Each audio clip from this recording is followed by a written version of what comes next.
again, I did this last time, but I really want to commend you. It does take a lot of courage to throw yourself to the whim of some braggadocious and young college students, and we do challenge as much as we can. So thanks again for this.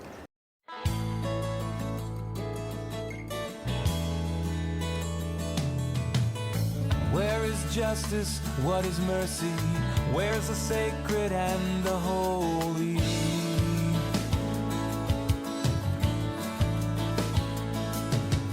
In this world full of choices, where's the truth in all the voices? Give me an answer. Don't waste my time. Tell it to me straight. The truth is getting hard to find. I have objections to what I've learned. I have questions and concerns. Give me an answer.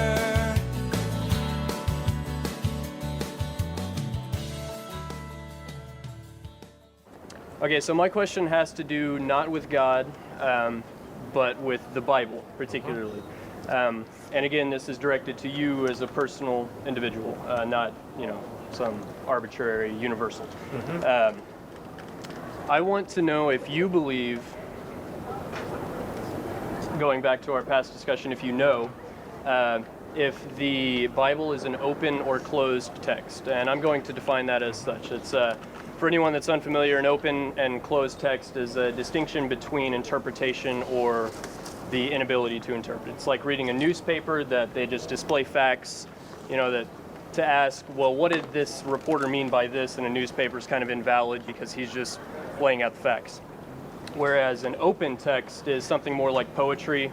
It's very, very open to interpretation. You could say, I'm not a poet, so I can't cite anything, but obviously we know that poetry is open to interpretation. So, in your view, thinking of the Bible, is it an open or closed text? I think it's very, very clear, but I guess maybe it's not to some people, that the Bible includes different literary styles. Psalms, clearly poetry. I am convinced Genesis chapter 1 clearly includes 8 4-line Hebrew poems. That's why whenever anybody goes to Genesis chapter 1 with a stopwatch, exactly how long did God take to create, or with a scientific question, it's an error, because it's poetry. If you don't take it from me, if you don't read Hebrew, just take the NIV translation and you'll see the indentation there. There's also historical narrative. Obviously, a lot of the Old Testament is the history of the Jewish people. Obviously, the Gospels contain history of Jesus. But once again, Jesus tells parables that are not historically accurate. They're stories to make a point.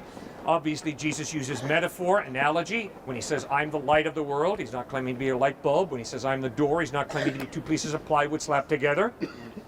Then when you hit, Revelation, you're apocalyptic literature, and you got dragons, and you got 4-headed beasts, and obviously it's highly symbolic. Very difficult to interpret. Okay, now, perfect point, different parts of the Bible. I want to draw a few particular examples. You might be able to guess some of them. The first is, I'm not totally familiar with the Bible, but I know the big ones, right? So I want to say the burning bush, and God revealing himself through the burning bush, and should we think of that as an open or closed interpretation? Meaning, should we believe that, now this is as I understand it, that God revealed himself through a burning bush to,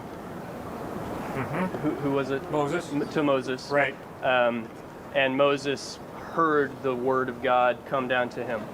And he was the only one to hear it. Right.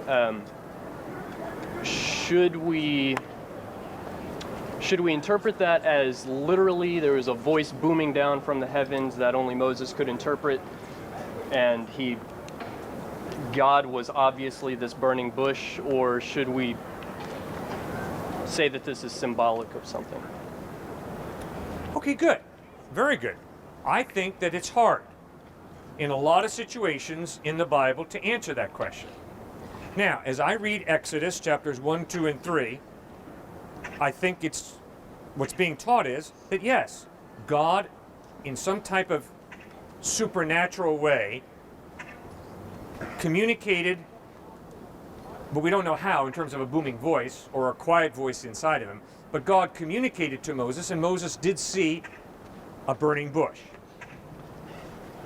But if a person says to me, Cliff, I think that's really symbolic,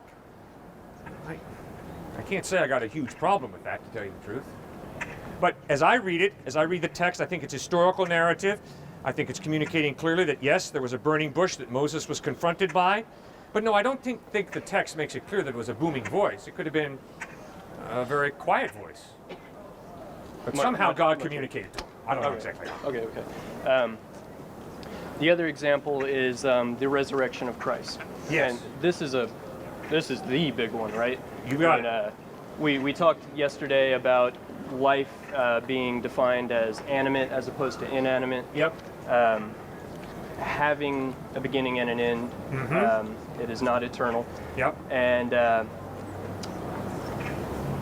so, I mean, this one, for me, I really got to know. I mean, if Christ is ever going to make his way into my heart, I'm going to have to know that dude rose from the dead. Yep. I mean, he was dead and then not. Yep. I mean, that is definitely a superhuman sort of thing. Right on. So, and I've heard you say that's one of his sources of reliability, that he made this claim, I'm going to be put up on that cross, but 3 days after I'm going to rise. And according to the Bible, he did. According to the Bible, and this goes back to the open or close. So is that an interpretation, or should we believe that Christ literally was crucified, stabbed, and, you know, we've probably all seen the Passion of the Christ. Yeah. We know what happened. Yeah. And then reversed all of that and came back to life. You bet. All right, it's a great question. I'll read the text, and I think it's fairly clear what the text is claiming. Okay. While they were still talking about this, Jesus himself stood among them and said to them, "Peace be with you." This is Luke chapter 24. They were startled and frightened, thinking they saw a ghost. I like that. They were startled and frightened, and they thought, not, he's risen from the dead. No. They thought, whoa, ghost. Some type of weird experience. He said to them, "Why are you troubled? And why do doubts rise in your minds? Look at my hands and my feet. It is I myself. Touch me and see. A ghost does not have flesh and bones as you see I have." When he had said this, he showed them his hands and feet, and while they still did not believe, boy, the honesty of the text I like, that attracts me. While they still did not believe it because of joy and amazement, he asked them, "Do you have anything here to eat?" They gave him a piece of broiled fish, and he took it and ate it in their presence. Something obviously only an animate object could do. Well, maybe not obviously. Well, but I think the text is obviously making a crystal clear claim that this was really Jesus, physically risen from the dead. His own disciples doubted it. You know, gosh, they said, this is a ghost. I don't blame them. I would have said the same thing. But then, obviously, Luke is bending over backwards to say, he dealt with that doubt and said, "Give me something to eat, guys. Let's eat together." All right. So that was Luke. Luke 24. Luke 24. So Luke witnessed the resurrection of Christ. He obviously doubted it, as any sane human would, because it's pretty consistent. And when people die, they're permanently dead. But not Christ. He came back and he asked them to touch him. They felt his flesh and bone. They gave him something to eat. He proved that he had truly risen from the dead. I gotta say, Cliff, it's a stretch for me to believe. And if that's going to be one of the main claims about Christianity and that worldview, why should I believe it? Well, I think there are a few reasons you should believe it. Okay. First of all, because you as a human being know that when someone loves you, it's really wise to respond in love. And obviously, Jesus insists that he loves you. And the wisest way to respond to love, be it a human being or be it God, is to love in response. Secondly, obviously it's claiming that this really historically is true. And I think it's really clear. I think you've made it clear that you appreciate thinking and that you don't want to believe a lie. You want to follow what's true.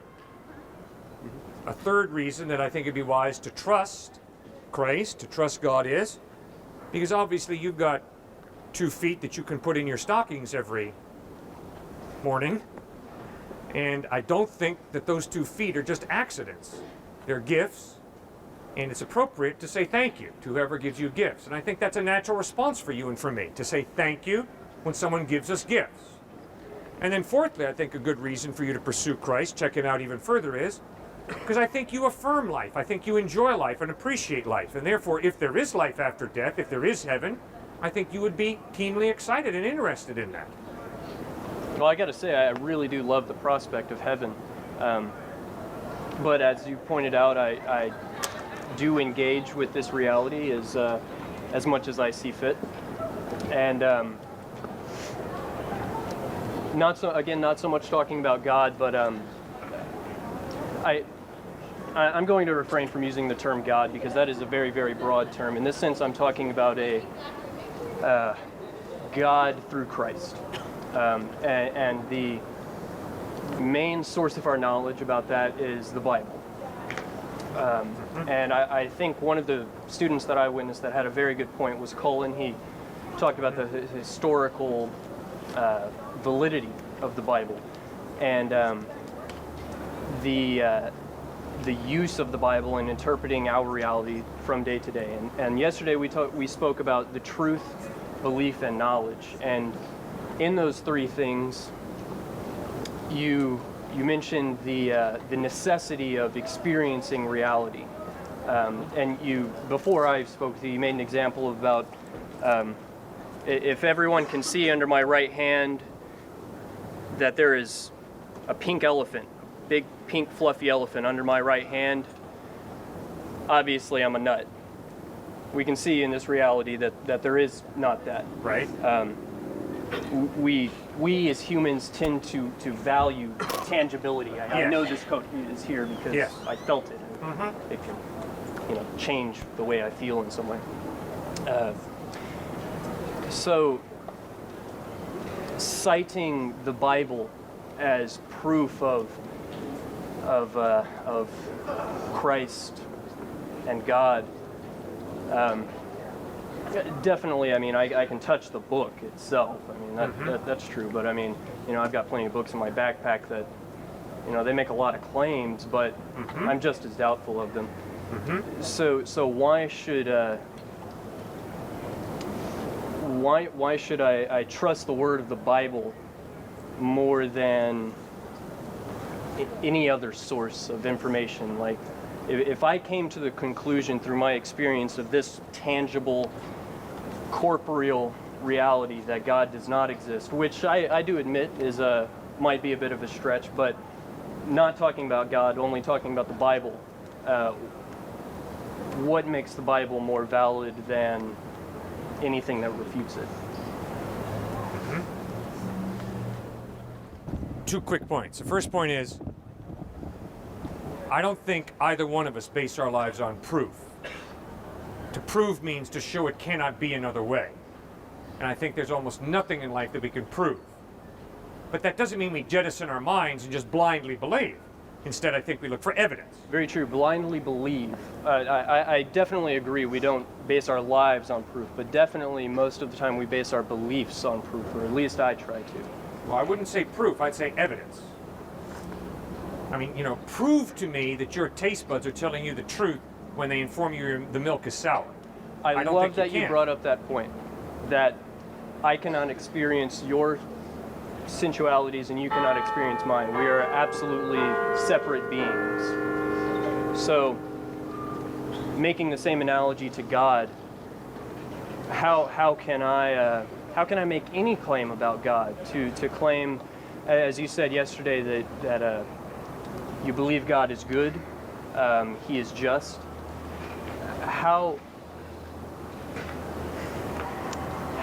can these claims be claimed to be valid?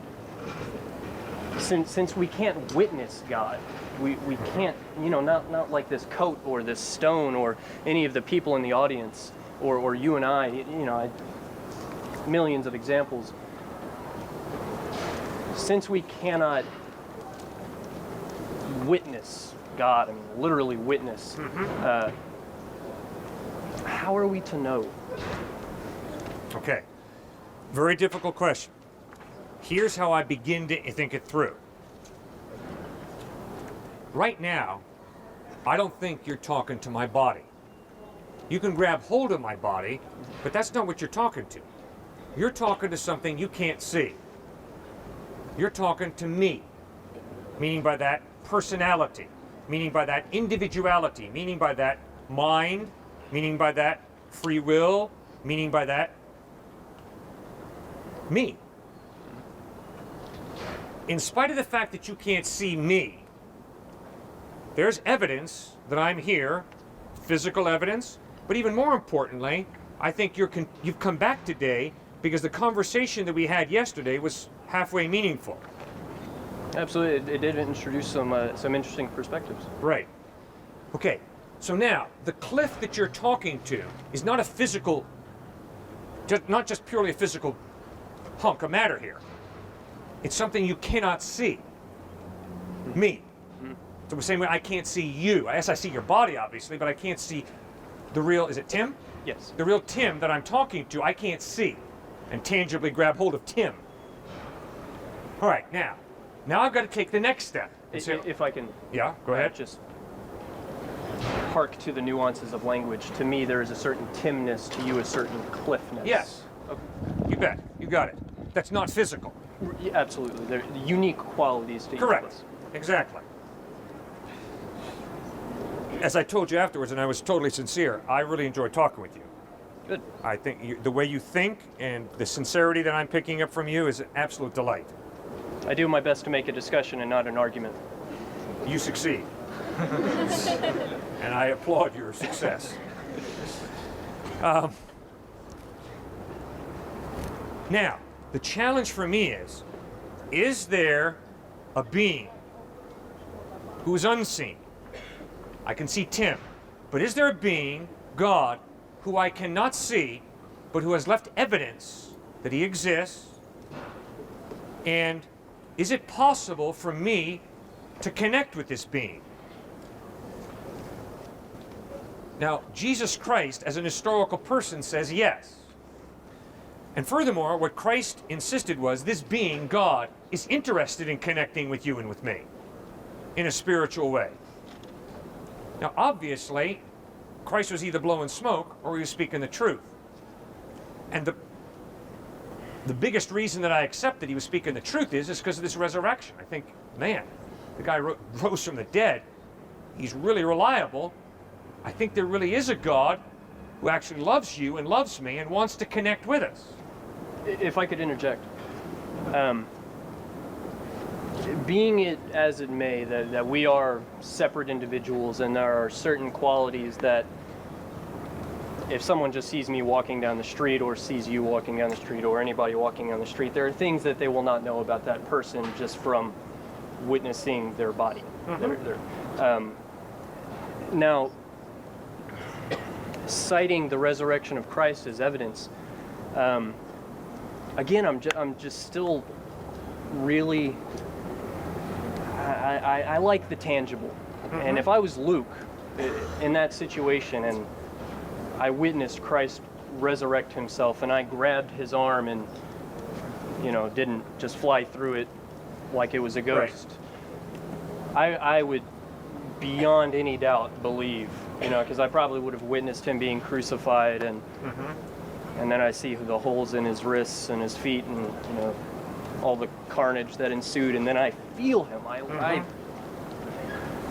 despite the fact that there are qualities about me that cannot be expressed through my physical existence, I can still learn about things through that physical existence. But, I can, again, I know how that feels because I touched it. Things can be communicated through my body. And again, if I was Luke, beyond any doubt, I would believe, after performing a feat like that, I would believe anything Christ said.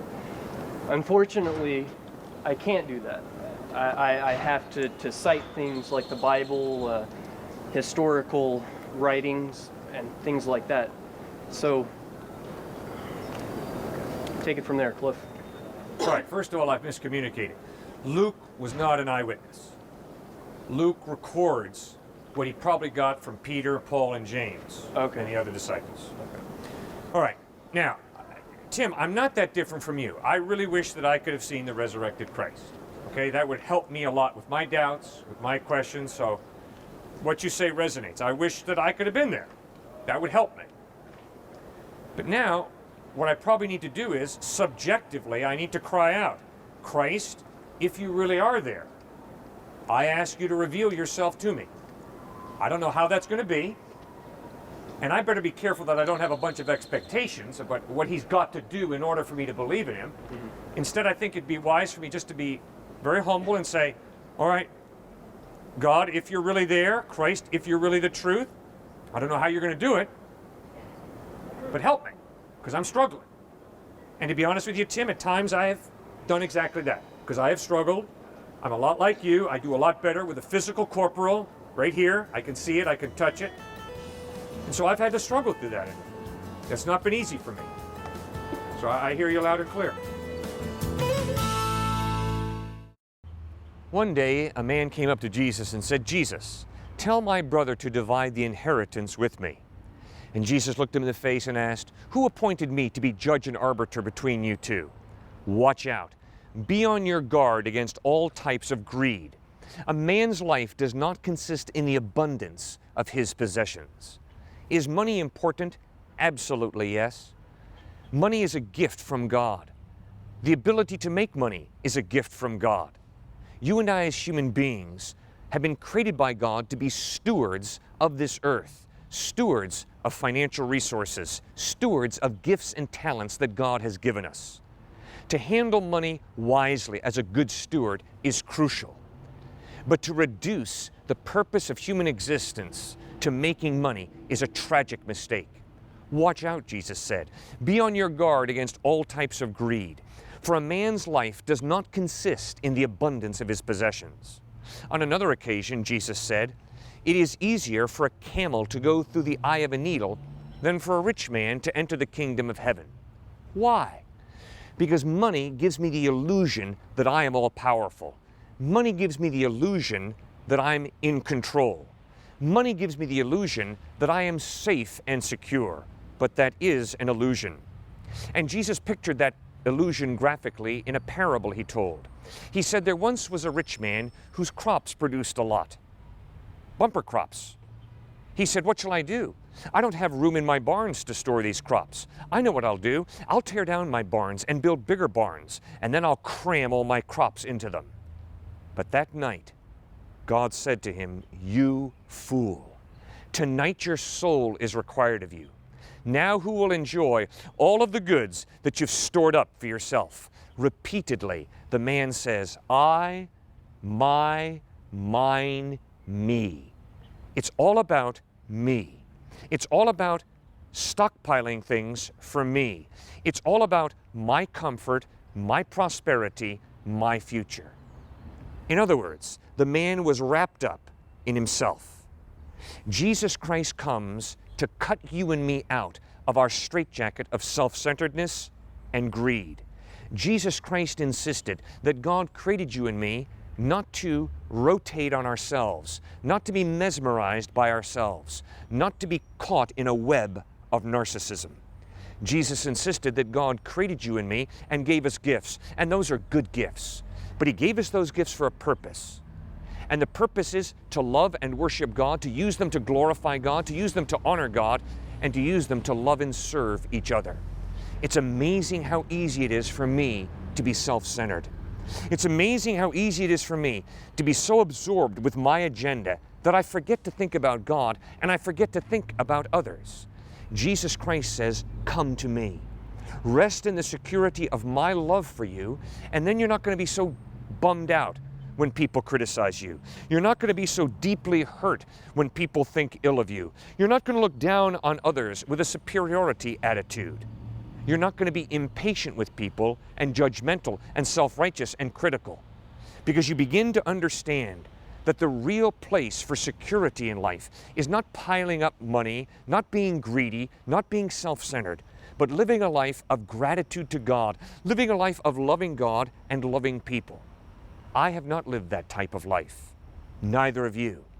That is why Jesus Christ bled and died on a cross, to pay the penalty for our greed, for our self-centeredness, for our narcissism, for our superiority attitudes, for our being so mesmerized by ourselves that we're so deeply stung by criticism of others that we can't learn from the critique of others. And Jesus Christ says, come to me. I love you. I offer to forgive you for your cosmic treason against the living God, for your sin. Christ went through the hell of the cross so that you and I might not go to hell, so that you and I might be forgiven by Him, and by putting our faith and trust in Him, might receive the gift of eternal life. How is it with you? Have you put your faith in Christ? Have you trusted in Him?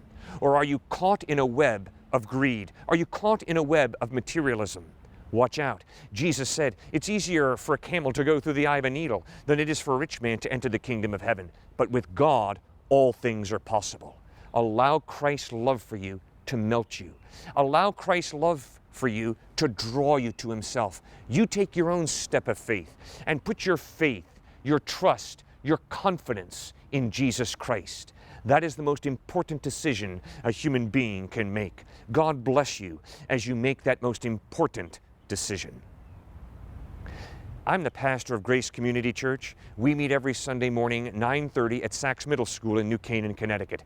Take the Merritt Parkway to exit 37, go to the end of the ramp, take a left onto Route 124, go approximately 1 mile, and take a right into Sachs Middle School. I'd love to invite you to join us this Sunday, 9:30, for our worship service.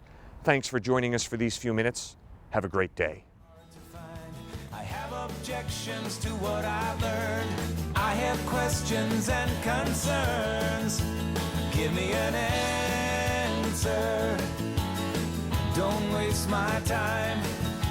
Tell it to me straight. The truth is getting hard to find.